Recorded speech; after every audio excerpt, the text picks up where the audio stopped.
everyone, welcome back to Sale Live Show, and thank you so much guys for tuning in. Well guys, I'm back again with the Mzansi Soapy Stories, and namhlanje sikhuluma ke ngeGenesis. So well guys, kushubile ke laphana ke kuGenesis.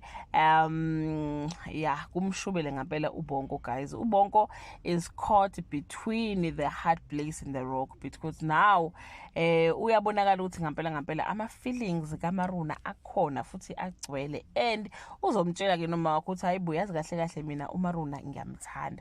But ke guys, there is a possibility ukuthi uMaruna might be pregnant ngengane kaBonko, and if ngempela lama assumptions enzoba le nkundla zokuxhumana aware akhona, kusho ukuthi kuphelile ke bakithi ngendaba ke kaowethu kanye ke no Bonko, because uBonko sekhombisile ukuthi as much as I'm choosing uowethu, but my heart belongs to uMaruna. At the same time guys, I feel like uBonko is very stupid when it comes to indaba kaMsisi no Gabriel, ngoba bazomdlala ngempela. Inhloso yabo ayikho yinhle, they just want to destroy him.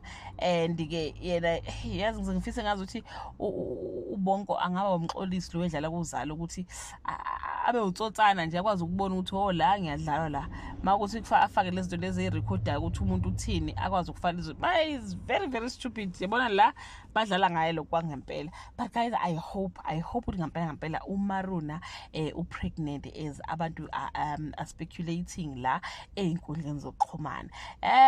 So yeah guys, do leave your comment below and share your opinion, noma ukuthi wena ufisa ukuthi le storyline unfold kanjani. Uyafisa na ukuthi ukuthi uMaruna ukhulelwe, noma uthi cha ufuna relationship kaBonko kanye ke no owethu isebenze. Bye.